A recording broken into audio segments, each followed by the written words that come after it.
The internet is an epoch in communication on the order of written language. But sometimes new technologies are pioneered and discovered by cultures ruled by unwashed assholes. Between Gandhi, the United Nations, and the atomic bomb, the whole planet's ruled by assholes at this time. He suppressed the Kalibat, who represent the sanctity of virginity and marriage, to drive out the redcoats and basically surrender India to the Muslims. This led to the abdication of the last emperor of China to a bunch of dickless wizards called eunuchs. This is where communism really comes from. Sigmund Freud spent the banana wars shoving grams of cocaine up virgins' noses with his boyfriends and went into exile just in time for a Holocaust. Now we got child molesters acting like they're just a fact of life and we're the crazy ones. The corporation swears their way is better. It's feminazi grandma, her gay mafia roommate, and a bunch of Pakistani trustees. If your way was better, why would you make us hire you? We must never underestimate the deceptive power of broadcast mass media. We have real police, a real democracy, some of us have a real religion, and criminal forensics is allowed. We investigate and solve crimes. We don't just broadcast threats, plausibly deniable threats at everybody to try to drive the previous owners into our privately owned corporate prisons, get taken over by Muslims and fucked in secret because we can't report it. Some people are just too stupid to solve crimes.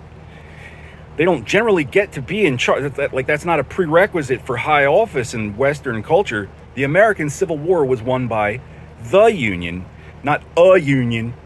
This is consecrated in blood.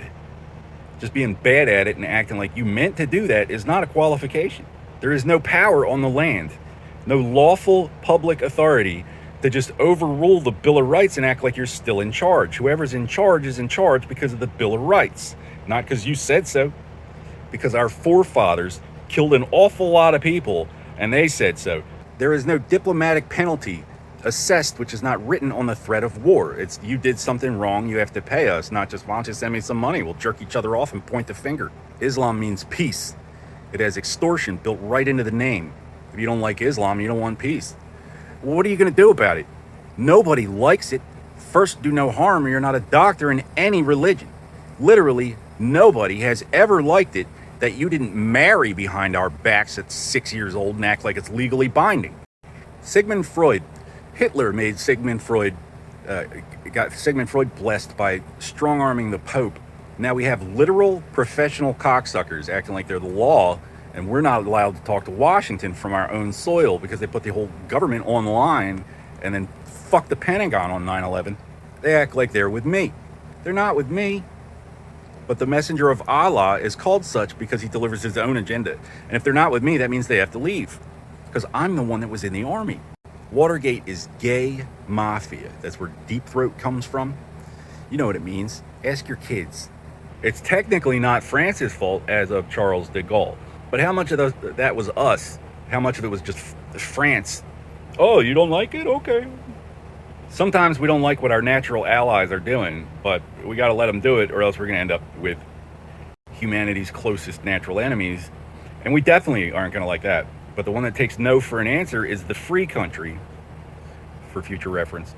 They have to do something you might not like, being a normie peasant sheep, in order to protect us from the ones who are going to do it to everybody.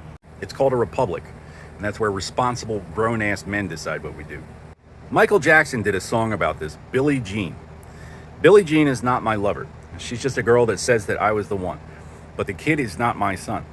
So what they're doing is they're claiming to have children by us and going around behind our backs, ripping people off that claim to represent us, also behind our backs, who act like paternity testing is against their religion. And then mitochondrial Eve makes it so East Africa is the origin of man, therefore we belong to them. That's just Islam, believing our ancestors escaped enslavement by theirs, and that's why the empire fell, because we stole everything. Like, we didn't come over here and invent this. It's our fault. Their poverty. There's only so much money in the world, and you have too much because you couldn't investigate your way out of a wet paper bag. You rape little boys to prove they're not the boss, and then you're too stupid, greedy, or guilty to investigate anything because what goes around comes around, and you're going to prison. You're not the boss of anything without the democracy. The people didn't elect some goddamn child molester so they could chase each other around. The gay mafia got Reagan and John Paul II both shot so they wouldn't get lippy about flooding our streets with dope and forcing the Christians to fight our way out with nothing but snake oil and rainbows, courtesy of North Africa. They've been planning to blame Trump since 1981. He was like 25. He would not yet have the illusion of authority to forgive that for another 40 years. That has never been within the scope of the president's authority, let alone when he's 25 and he's not planning to run for another 40 years. It's a conventional foreign attack through technological channels, which are just above, we're just out of our depth. All the king's horses and all the king's men can't figure out how the fucking phone company works. First, do no harm, or you're not a doctor in any religion. A real doctor is obligated. It doesn't matter if it's a guy bleeding on the street or a national, international problem. You come up with a better answer. You don't just roll up your sleeves and wash your hands up to the elbow in the blood of our youth until we run out.